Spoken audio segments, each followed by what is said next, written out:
Shalom Obracha, mes chers amis. Est-ce que le souffle du ratage de quelque chose qu'on a fait, il vaut quelque chose devant Akadosh Baruch Hu? Ça veut dire, quelqu'un il voulait faire une mitzvah et il a raté cette mitzvah. Est-ce que le fait qu'il n'a pas réussi à faire, ça vaut quelque chose ou pas? Nous sommes dans la parashat Mishpatim. Dans la parashat Mishpatim, on parle d'un homme qui a été vendu comme esclave. Cet homme qui a été vendu comme esclave, il travaille pendant 6 ans. Septième année, septième année, il sortira libre, sans rien. La question qui est posée ici, c'est que pourquoi c'est marqué Ubashevirit? On enlève tous les youds de là-bas. Et qu'est-ce que ça veut dire chinam? C'est quoi ce inyan là de libre, vide, sans rien?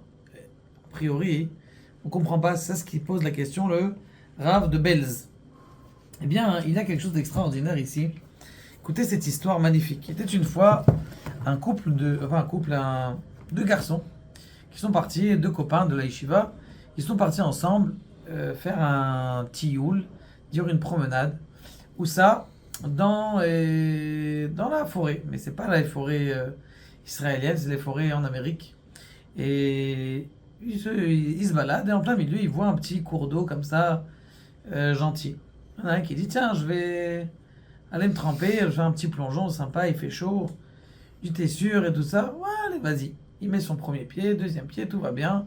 Tout va bien. Au bout du troisième pied, il sent qu'il est en train de se faire avaler. C'est des sables mouvants et qui, doucement, plus il bouge, plus ça rentre à l'intérieur. L'autre, il regarde comme ça, il sait pas quoi faire. Le bon il sait pas quoi faire. Il avance, il commence à s'enfoncer de plus en plus. Et l'autre, il fait quelque chose. Il essaye de s'approcher, mais il voit que lui aussi va s'enfoncer. Donc ça sert à rien que... ce qui se passe, c'est qu'au même moment, sa mère, qui est une rabbinite d'une Keïla, eh bien, il y a des élèves qui l'appellent et disent, écoutez, rabbinite, est-ce que ça vous dérange pas de venir à 4h30, on va faire un Nishmat Kol Chai, un remerciement d'Akadosh Baruch Hu, avec toutes les femmes. Elle regarde sa maison, elle voit que la maison elle est à l'envers, il y a plein de couverts, plein de vaisselle, plein de linge. Bon, et l'autre, la femme, elle insiste, elle dit, bon, ok, je vais venir. Je t'abarque chez moi, cette femme, elle s'en va à 4h de la maison, et nous, on est 4h25, déjà. Cette femme, elle arrive donc à 4h25, ils ont papoté, et cette femme-là, elle demande, alors on lui demande, allez à la rabbinite, Bechavod, fais-nous le Nishmat Kol Chai, le remerciement de... Bon, mais sur quoi je vais faire Nishmat Kol Chai? Et au même moment, son fils, il est en train de couler. Il est en train de s'enfoncer. On est déjà arrivé au nez. Et déjà, il ne peut plus respirer. Il essaie de lever la tête, mais c'est pratiquement fini. Et la femme a dit, Yalla, moi, je veux dire Nishmat Kol Chai, qu'il y a 17 ans, j'ai eu un enfant extraordinaire. Je suis très heureux de lui. Je suis très content. Et elle commence à faire Nishmat Kol Chai. Les femmes, elles ont rigolé. Mais, genre, qu'est-ce que tu dis, Nishmat Kol Chai, remercie à Kadosh Baruch Hu, il y a 17 ans, tu as eu quelque chose. C'est un peu rigolo quand même. Bon, il a déjà coulé, déjà on voit plus son visage. Et à ce même moment, il voit, il y avait un peu d'eau qui était un petit peu limpide, il voit son ami qui trouve un bâton et qui lui tend le bâton. Il lui tire le bâton et il arrive à le sortir.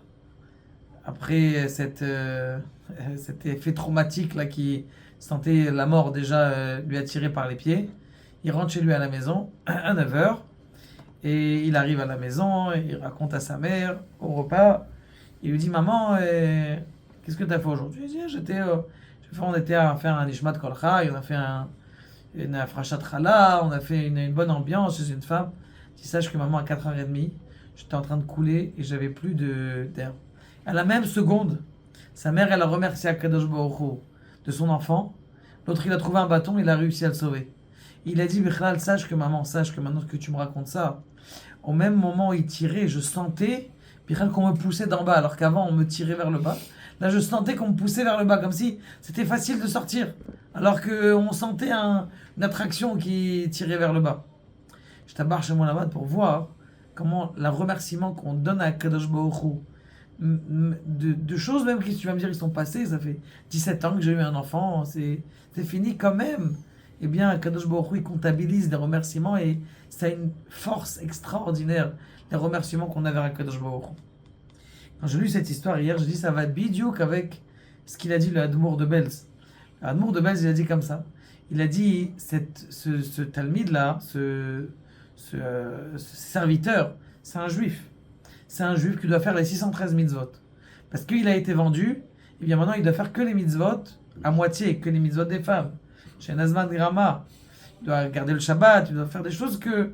Maintenant, ce qui se passe, c'est que à la fin de cette année, qu'est-ce qu'il dit? Il dit, il regarde les années en arrière, il est chinam. Il dit, 6 ans, j'ai pas mis les téfilines.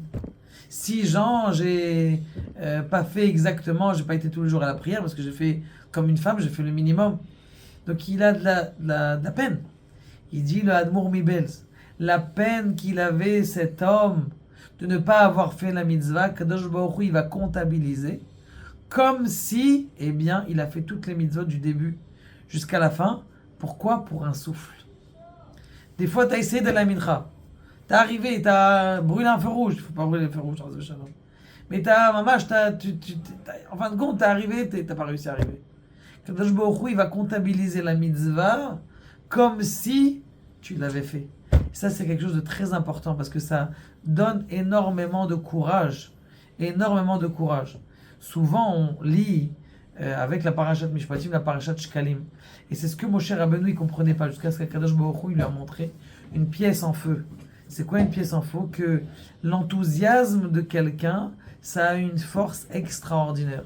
Le Torah Or, il dit, du Admour de Lubavitch, des Admour de Lubavitch qui dit, le Torah Or, il dit que le monde entier, il a été donné que pour l'enthousiasme qu'on a dans ce monde-là.